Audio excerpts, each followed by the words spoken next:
I'm Brittany Lewis with Forbes Breaking News. Senator Ed Markey took to the Senate floor Wednesday to discuss Juneteenth. During the height of the racial reckoning last year, Congress declared Juneteenth a federal holiday. Juneteenth commemorates the freedom of enslaved black people in Galveston Bay, Texas on June 19, 1865. Markey said that the commemoration of the anniversary means, quote, "We will join with one another in honoring our past and recommitting to the work which lies ahead." Here's more from the Massachusetts Democrat.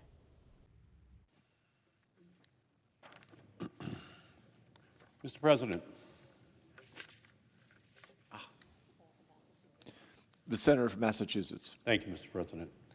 Mr. President, on Monday, these chambers will be empty, but our hearts will be full because we will be joining the American people in commemorating an historic moment in our nation's story, Juneteenth, the formal end of slavery in the United States.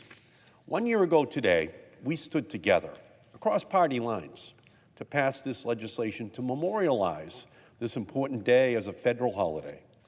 Though we celebrate this anniversary today, on Monday, communities across our nation have been marking Juneteenth for more than 150 years. The celebration of Juneteenth dates back to June 19, 1865, when Union soldiers, led by Major General Gordon Granger, traveled to Galveston, Texas, with the announcement that the Civil War had ended and that the enslaved were now free.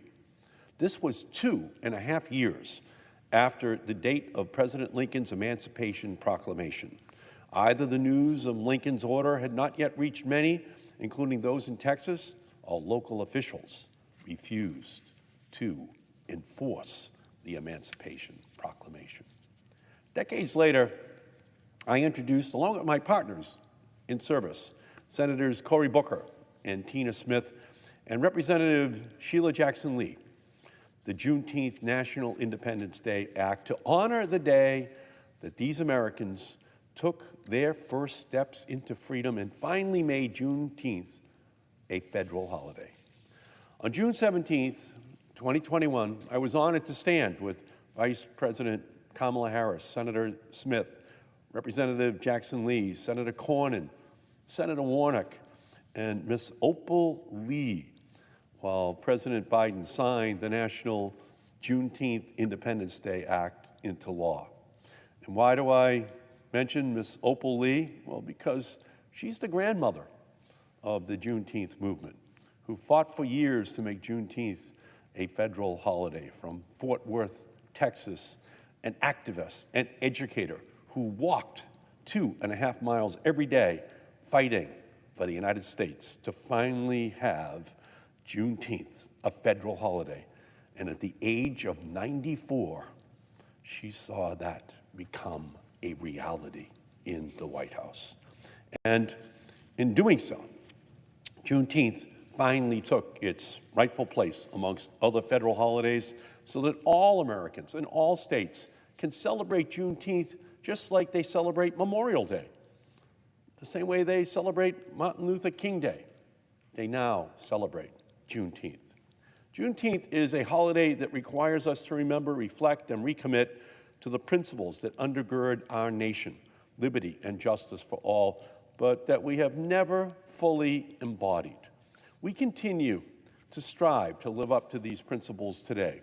Systemic discrimination and mistreatment of Black and brown Americans still permeates our society, from our criminal justice system to our schools to our healthcare systems. That's why it's so important that we can learn from our past and honor the heroes in our history who have bent the moral arc of our nation towards justice. We face a long road towards justice and equality in the United States, and for us to move forward, that path must be lit with the recognition of our nation's history. Juneteenth is our nation's history.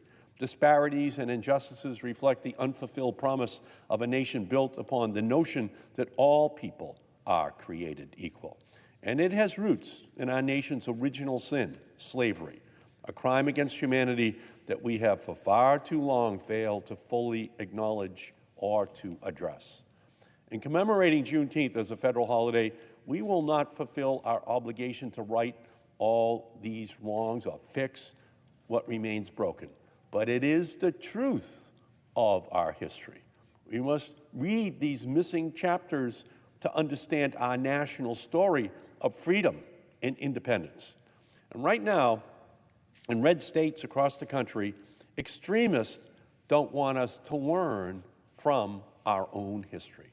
They are burning books and threatening school teachers in an attempt to stop our young people from understanding our nation's past and how it sheds light on our present.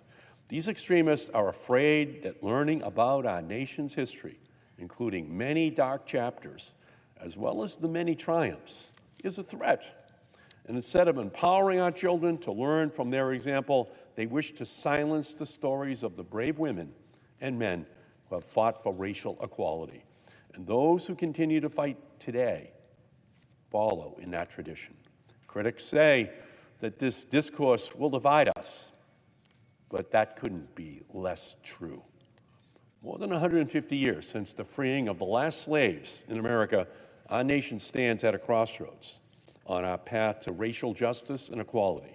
We must recognize our wrongs, acknowledge the pain, acknowledge the suffering of generations of slaves and their descendants, and understand the structures of inequity that continue to oppress communities of color, and importantly, learn how the freedom fighters of yesterday and today embody the truest values of our nation. We have them to thank for our march towards a more perfect union.